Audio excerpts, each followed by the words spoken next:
In today's video, I'm going to be breaking down Tyrese Haliburton and how good of a shooter he really is.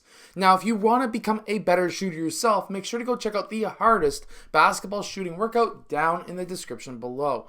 But let's get down, let's check out Tyrese Haliburton. So the first thing that a lot of people will point out is that weird claw that he makes when he's releasing that ball. Now, with his thumb being flicked forward, yes, he does have a massive thumb flick. Now, the reason why this thumb flick may work for Tyrese Haliburton is the fact that when he's setting up his shot, his hand is really far towards the right side of the ball. Generally speaking, you want to have your hand on the right side, but not totally to the actual side. See, because you want to have the ball come off of your pointer and middle finger, generally speaking, you would want your pointer finger closer to the middle of the ball and your middle finger just to the right of center. This could be why, because now he's pushing the ball towards the right side, and considering that his hand is on the right side of that ball pushing it towards the left, those two actions negate each other, which allows for a straight shot with a pretty nasty side spin on that ball. Now, when we do look at this shot here, his shoulder and elbow are straight forward towards the rim. So if we rewind just a bit and we look at his actual release here, we can tell that yes, this is in line, and this ball is generally over top of his upper arm or elbow. Being close to 90 degrees also shows us this is a fast release, which is what we do see in game as well. Now, also when he releases this ball, upon release, the elbow is roughly at forehead height, which will give him enough arc to get that ball to the rim. Now, from this angle, it is kind of hard to be able to judge the actual degree, but if we were to judge somewhat, we would be looking at about a 79-degree angle, maybe just a bit better. Now, if we were to gauge, like if it was coming from this side, it would be a 61-degree, and that's a bit high. You're generally looking at around a 43-degree angle from the three-point line. However, again, this is skewed because of the angle the camera is at, and it's hard to find shots when it comes to Tyrese Haliburton closing in on the actual drop of the ball. Most of the angles are from behind where he shoots. Something else that I do notice is when it comes to his feet, when he shoots, he starts about shoulder width apart, which gives him balance, but he jumps forward and brings them together in almost every single one of his shots.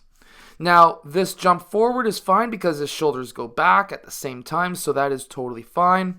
However, if your shoulders also went forward with your feet going forward as well, this could skew your shot in a negative way. So, for example, if you're always jumping a foot forward, then you're fine. But when it comes to in-game, speeding up your shot, you may only jump 6 inches forward or 18 inches forward, and in which case, now you've got to take off power from your shot and judge how far you're actually going to be shooting that ball. That's why you should always jump straight up and straight back down on your shot, or if you want to get more power, you can sway your feet forward and your shoulders back. Something I also do notice with his shot as well is that his hand tends to cross in front of his left hand. This could be why he has this side spin on the ball when, of course, we slow down the footage to actually look at it. But he has so much side spin. Look at how fast that ball is actually spinning. It's actually quite insane how much side spin he's getting, and I can almost assume that he's getting palm on the ball because that's what will happen to the ball if you have palm on the ball. And we can kind of see it here where he does have pretty much all of his palm on the ball. We don't see a space or a gap between the thumb and pointer finger, which tells me that there is probably the entire palm, if not close to it, on the ball. Now, I know there's a lot of old school coaches who will teach get your palm off the ball. You can, that is a tactic, that is a way of gripping the ball better. However, if you want more rotation on the ball, you generally put your palm on the ball. It will give you a more accurate shot, but if you're getting hit in, your elbow's getting hit in the air when you're in game, you will have a higher chance of losing that ball. Something else I do notice is he doesn't use much of his lower back. His shoulders are over his butt, over his heels, and he bends his knees forward to be able to go up for his shot. And he also doesn't extend his knees and doesn't really extend his elbow either for any length of period of time. He has a fast release because he's able to get it up into a set point quick without having to dip down, which does benefit the three-point competition itself. However, if we do look at his shoulders, his hips, his knees, his feet, they're all pointing in the same direction.